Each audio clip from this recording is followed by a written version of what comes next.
Hey guys, welcome back to World of Warships. Today we're taking a look at the Halford. We're going over all the high tier coal destroyers right now, and I had to take a look at Halford. I promise I'm not becoming a CV or even a hybrid main, although I gotta say I had a pretty good time in this ship. Maybe I should just main airplanes in a game called World of Warships.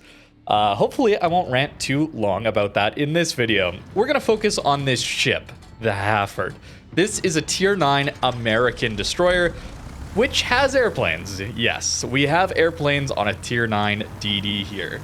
Halford is 228,000 coal, and for that, you get some tiny Tims here on these airplanes, which are going to do really nice damage. They're going to have really high pin and fire chance, but the lead times are not amazing, so it's a little bit tricky to hit destroyers, which is a good thing. It's a good thing. We can't all be Hildebrand and have the pinpoint accurate circle drop pattern. Approach angle doesn't matter. Approach angle matters here on this thing. And that lead time means you're oftentimes just not going to be able to hit destroyers, which is good. As I've already said, being able to dodge this as a DD is so nice. If you're playing a battleship though, yeah, it's a big hit. It's a big hit. Here comes the GK. Oh, that's over 10,000 damage and a fire. So what's the trade-off, right? We can't just have a Fletcher with airplanes, and there are some trade-offs. Number one is your concealment is worse. You have 6.1 kilometer detect at best versus the 5.8, 5.9 of Fletcher. Can't remember exactly right now, but it is slightly better. The other thing that this ship is going to be lacking, of course, is gun power. This ship loses out on an entire turret. So our HE DPM is kind of pathetic for our tier. We only have 130,000 HE DPM, where Fletcher gets over 160. The other thing here is that's the same as Benham DPM. A torpedo-focused ship, to say the least. Speaking of torps, they do quite good damage and they have decent range, but you only get one launcher. That's the other thing here. To get that catapult for planes, you give up an entire torp launcher as well. So you only get the 5 torpedoes, but fortunately for us, they go 13.5 kilometers instead of the 10.5 that we normally see on the Fletcher. 100-second reload on these torp tubes as well is slightly better than Fletcher's 106 base reload. But again, you're lacking half the torpedo tubes that reload in that time, so not as amazing. I also found that this ship had worse turning radius. It's 630 meters versus the 560 we usually see on Fletcher hulls. And that's about it, I think. 3.9 second rudder shift instead of 3 seconds, so a little bit more sluggish, a little worse concealment. But hey, we get a 38 knot top speed, which is pretty unique. Fletcher having 36.5 knots top speed, a little bit slower. So we're faster to move around the map. Not that we would need to be because we have these planes for any of the downtime. Yeah, we should probably talk about the planes as well because that is an upside here. These planes regenerate every 2 minutes. You can get that down a little bit, but there's not as many skills for destroyers on the commander that you can take. Just the upgrade slot to get the charge time to 114 seconds, something like that. So you're not getting these back every minute like a Hildebrand might. But still, it's a very powerful tool to have. We just go find enemy destroyers whenever we want to. Enemy Yamagiri was terrorizing this flank. Well, admittedly, I kind of left this flank alone. I probably shouldn't have done that. But still, we just can walk back over here, find him very easily, and, well, in this case, we have a Cosma on our flank with a radar, which is going to help us out quite a bit. Takes us a while to kill him, though, thanks to our poor DPM.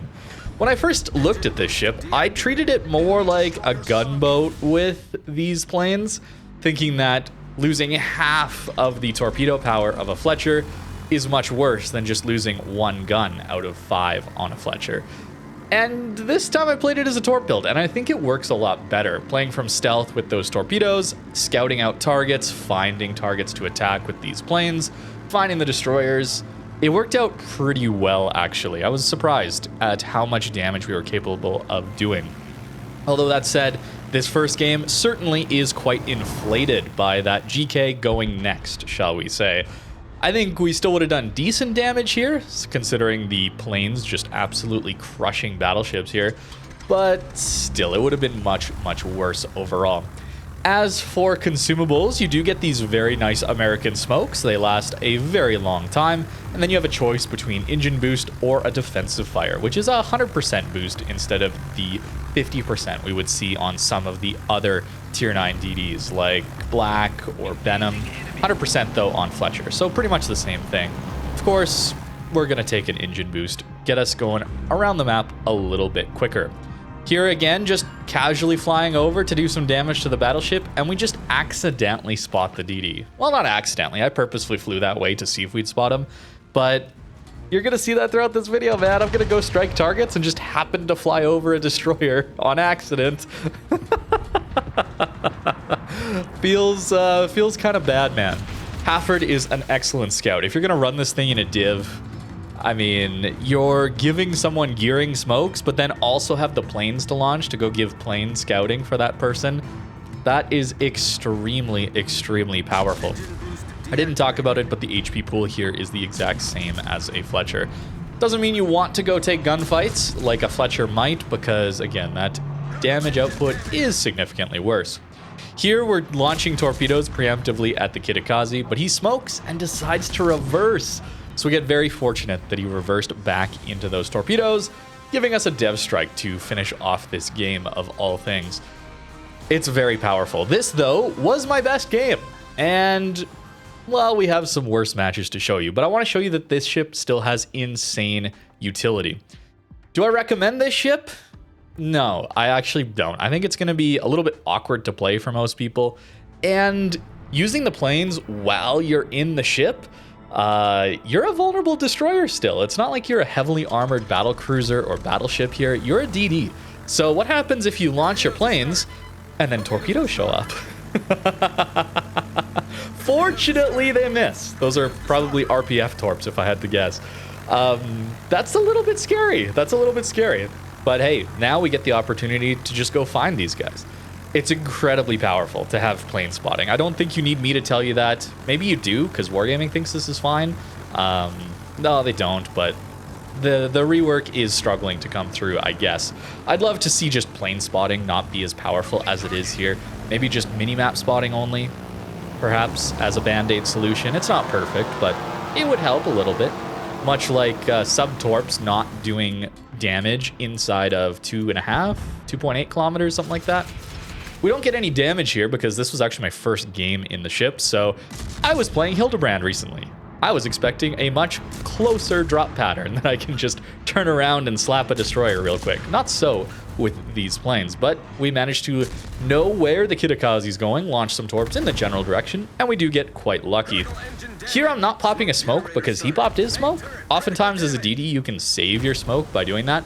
Unfortunately, the Jaeger was still within our 10-kilometer gun range and kept us spotted. So I'm going to waste a smoke here. Maybe not waste, but I should have used it earlier to save some more HP. Oh, look at that. Speaking of Hildebrand, I could have launched my planes here to go scout this Kitakaze as well, but hey, we'll take the free spotting from the Hildebrand. This is why plane spotting, just for minimap only, would be good. I wouldn't be able to get as accurate shots on this guy. Neither would my teammates either.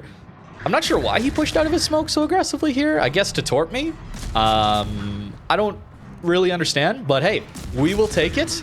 We're just struggling to put the damage into him though.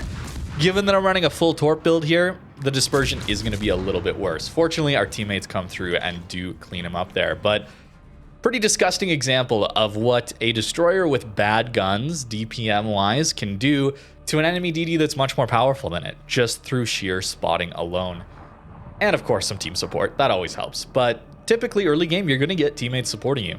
Here, playing incredibly aggressively because there's no radar in this one. So we can use these very, very long duration American smokes to set up and farm out of. Hopefully, if we get some spotting. And we should have reasonable spotting.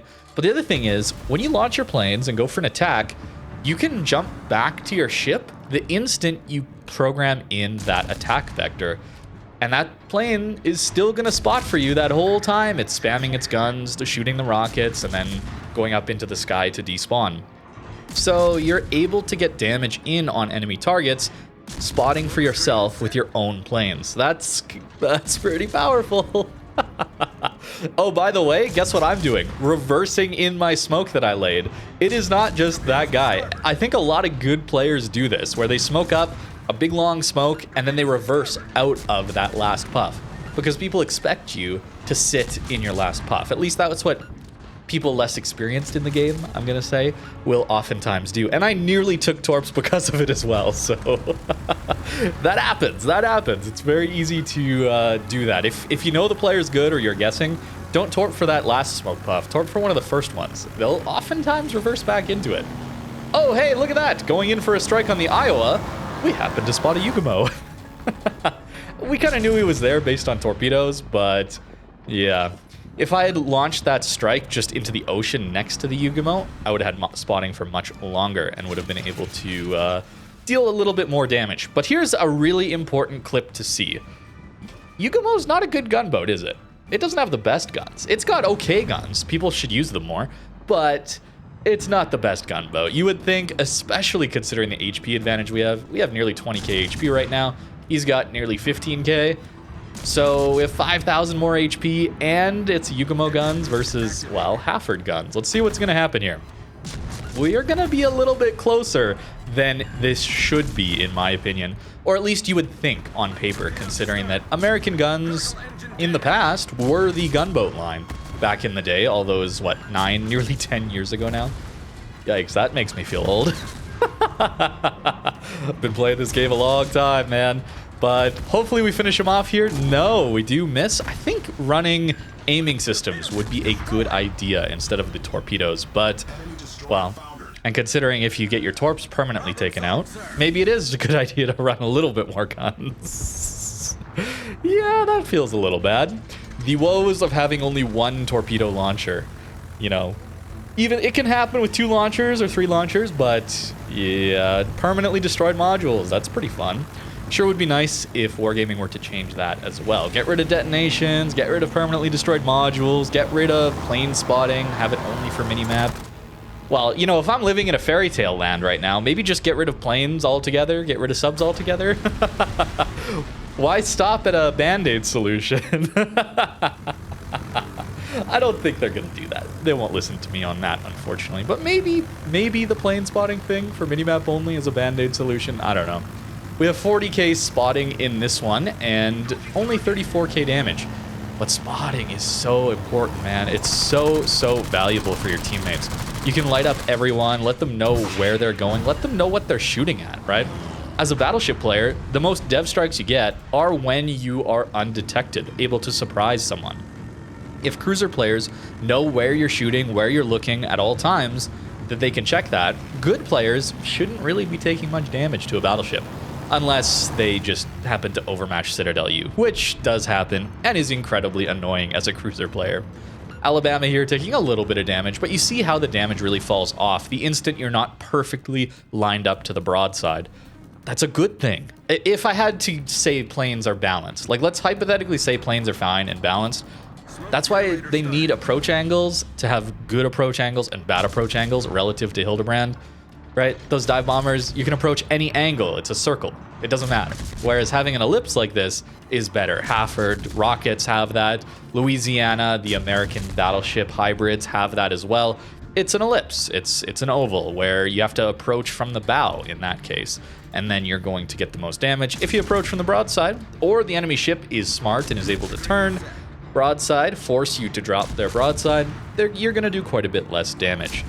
Although, of course, that means they're turning broadside probably to your entire team, where they're going to take a lot of damage anyway.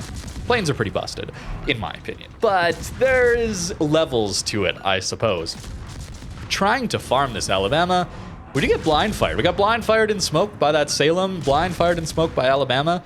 You might be thinking, hey, this is with the bounty event on, right? Surely that's from bounty. Nope. At least I don't think I checked bounty.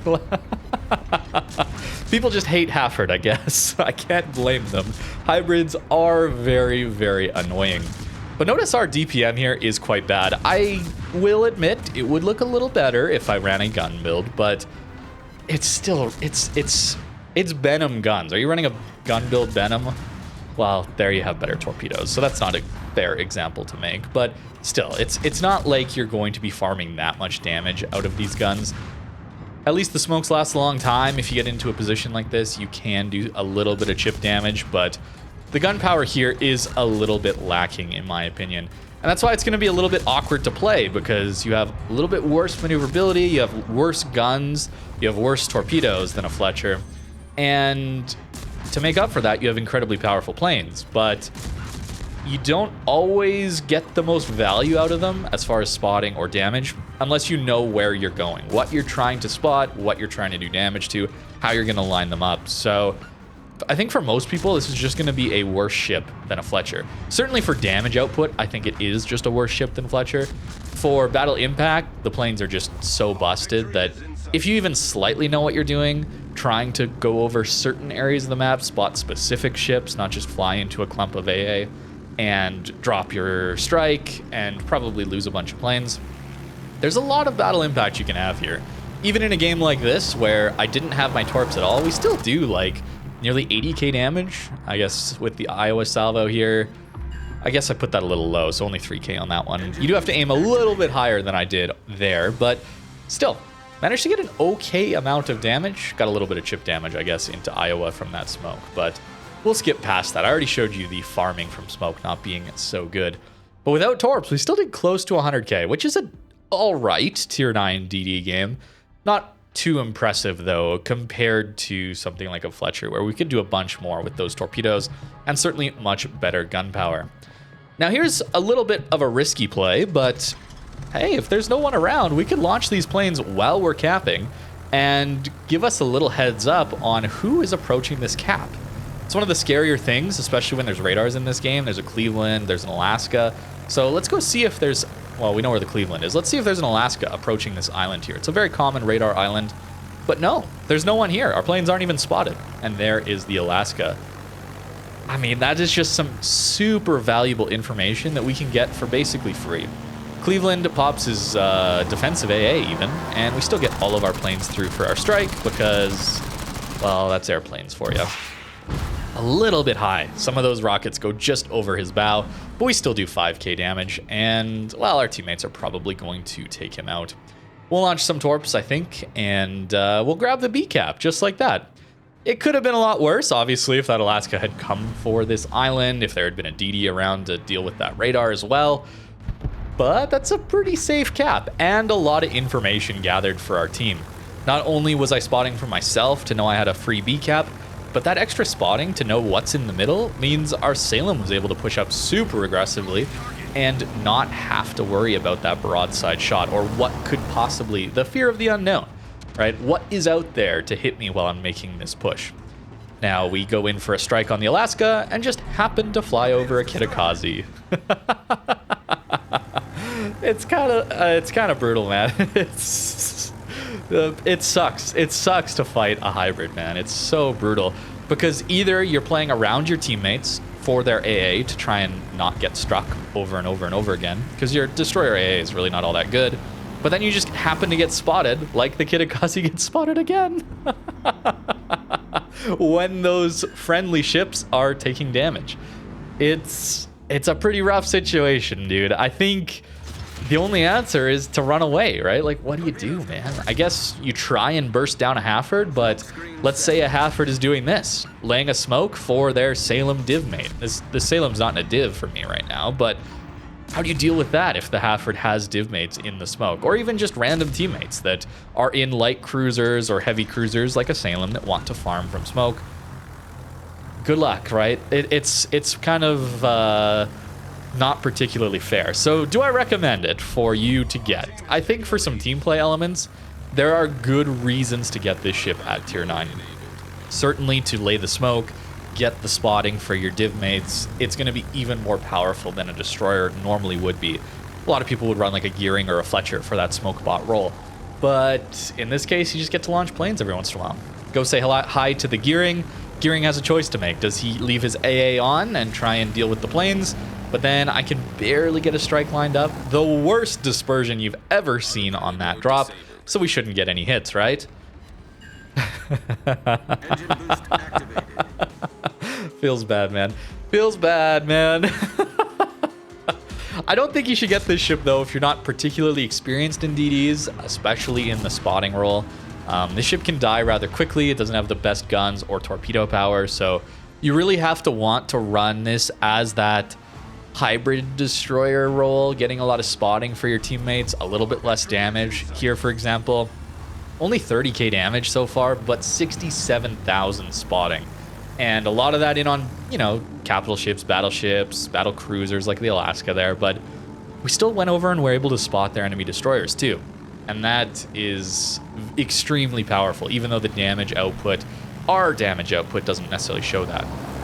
Thunder here going to take quite a bit of damage, and since we know where he's at, although in this case he would have been spotted by our Adatara or whatever, but hey, we can launch some torpedoes preemptively at him here and get some DPM from the guns in on him. At this point, this game is basically over. Against broadsides, though, you probably want to swap over to the AP. You're going to get much more damage out of it. You're going to be able to pen battleship upper belts here, especially Thunder having a 32 mil upper belt. I'm looking for that as a little bit more damage into him. And then the torpedoes come through and do, well, what Fletcher torps do. They do a ton of damage, and they're fairly well concealed and have pretty good speed as well. 66,000 damage up to, but that was really a lot farmed at the end. And those are the games that I have to show for it. Let's take a look at the build I was running. And this one is a little bit different than I was running because I do think it's better to run that aiming systems upgrade over the torpedo tubes. Even though they recommend it, it's only taking you from 66 knots up to 69 knots. Really not a huge difference, where I really felt like the gun dispersion was pretty bad. Although, hey, that could just be skill issue aiming. Could be a reason there. They don't recommend aiming air groups here. They recommend prop mod, which is good, especially if you're sitting in smokes. It's very easy to get torped out in this thing. A little bit worse maneuverability, of course, compared to the Fletcher.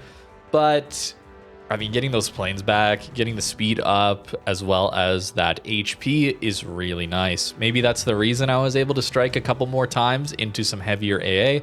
I don't know, gets you down to 114 seconds instead of 120. Small improvement there. I don't know, that's up to you. If you find yourself dying a lot to torpedo launches where you're slower and you're trying to accelerate, but you can't accelerate quick enough, then yeah, just run prop mod. And I do think running torp tubes mod here is really nice. Getting 76 seconds on these torps is relatively quick reload. Keep in mind, you only have one launcher of 5, not the full 10 like you'd see on a Fletcher, but still, that's a decent reload. And again, they do quite good damage. You can't have the wider spreads like you would on the Fletcher to kind of guarantee the hits, but hey, if you're pretty good with torpedoes, this can still feel like a solid torpedo threat.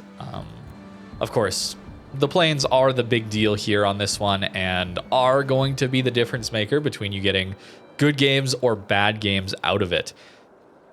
I don't think I'd really recommend it to most people, though, just because it is going to be much more difficult to play to get the full value out of the ship compared to something like a Fletcher. And I don't want to see as many hybrids in the game, so maybe not the best advice, most universal advice, but in a very selfish way, I don't want any of you watching to buy this. Oh, Wargaming, please nerf plane spotting at the very least, please. But that's going to do it for today's video. Thank you very much for watching and have a great rest of your day.